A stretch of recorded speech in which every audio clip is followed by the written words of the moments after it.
Mr. President, we cannot accept that the world's preeminent peace and security body lacks a permanent voice for a continent of well over 1 billion people, a young and rapidly growing population, making up 28% of the membership of the United Nations.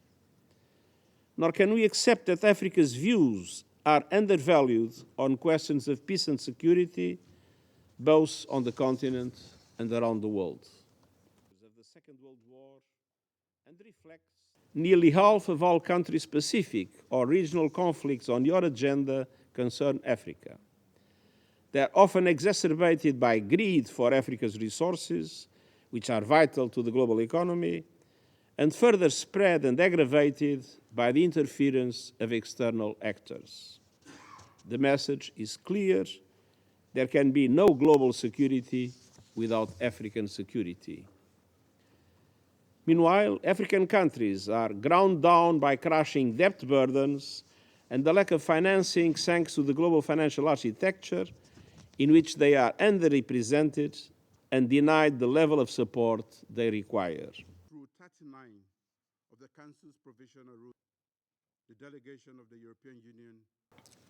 The fact that Africa continues to be manifestly underrepresented on the Security Council is simply wrong, offending as it does both the principles of equity and inclusion.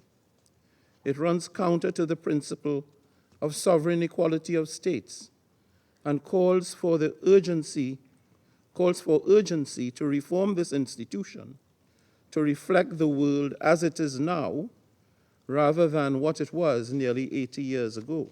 Of Sierra Leone for hosting this debate. Africa's experience of the UN system over the past 80 years has been one of misrepresentation and underrepresentation.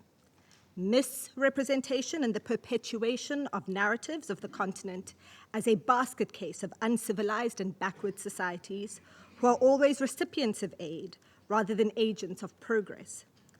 Underrepresentation in the exclusion of the continent from permanent membership of the Council, and inadequate representation in the category of non-permanent members.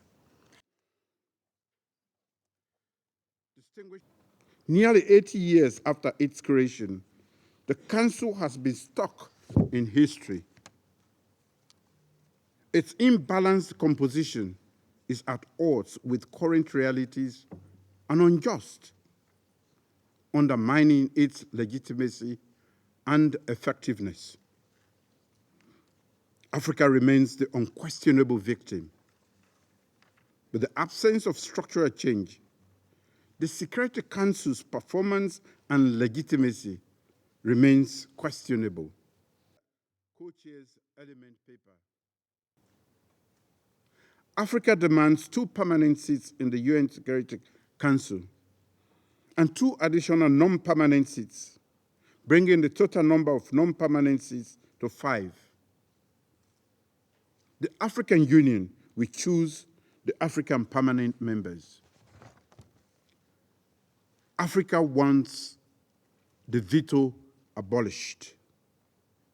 However, if UN member states wish to retain the veto, it must extend it to all new permanent members as a matter of justice.